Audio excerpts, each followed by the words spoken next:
Binigyan sila ng lalaking bathala ng 2 anak. Isang kambal. Marunong na ako sa matulong!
Sa dugo, magkaiba sa pagkain. Isa'y minahal na lubos at isa'y isinuha.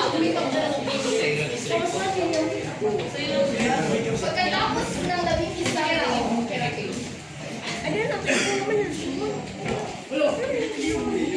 isang hapon.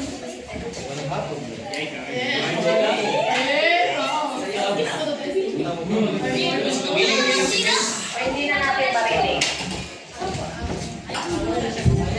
Ano ba? Akin yun!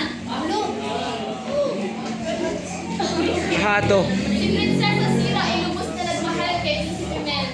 Ngunit, nakitin sa'yo.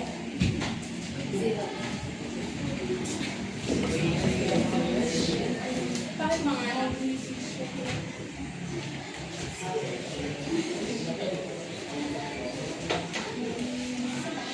Bakit? Ikaw mo ano? Ikaw lang. Nay!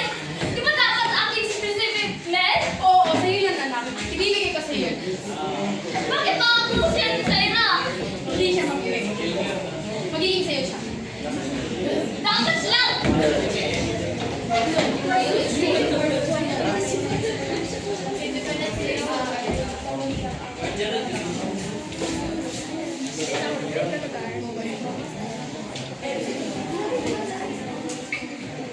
Hindi naglaon ay sa pagkikita ng ng prinsesa at ng prinsipe ay tuluyan na silang nagkabuo ng damdamin at tuluyang may pagmamahalan niya sa isa't isa. Prinsesa ay pinatawag ko siya ng ina.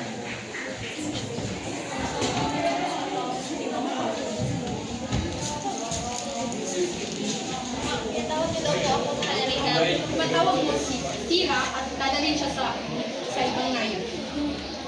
Halika dito na. Ihanda. Sabihin mo sa Mida mo. Mida, alin? Mida, sabihin mo sa Mida mo na ipapakayos ang sa'yo ang mga lalagay ng kasal. Trienyo. Punta kayo sa kwarto mo. Okay kayo. ano ba yan? Bakit no?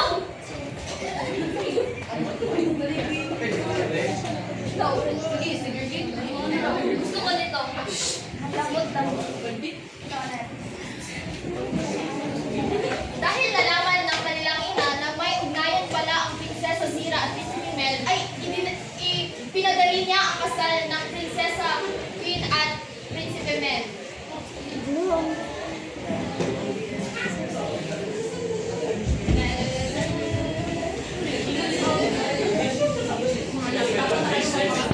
Dahil magiging kami ang lahat, hindi kayo magpapakasal.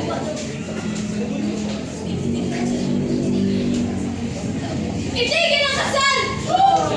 Hindi pwede itigil ang kasal, Sira. Dapat pumunta ka sa ibang nayon. Di ba pinapunta kita? Sinabi ko sa Marera na pumunta ka ngayon din. Sila ay magiging magkaasawa hanggang ikaw lang ang lalaking minahal ko. Ngunit binigo mo ako. Espiritu ng apoy, pakinggan mo ako. Sa halip ng luhang tumulo, apoy ang higanti. Isinusumpa ko ang pusong nagtaksil na sa bawat halik siya'y masusunog. Sa bawat haplos, maging abo ang alaala ng pagmamahal.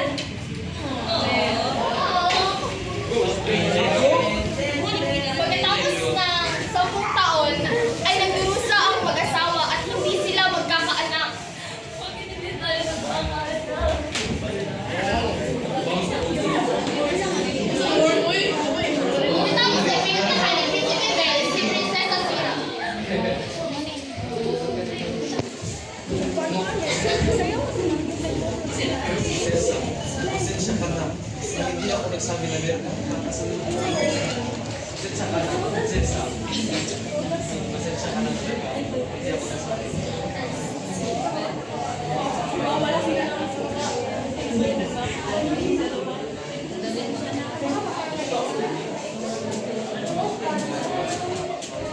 sa gabi iyon, nagsimula ang malamig na apoy, isang supang hindi makikitang lumalamang sa kanilang pag-ibig.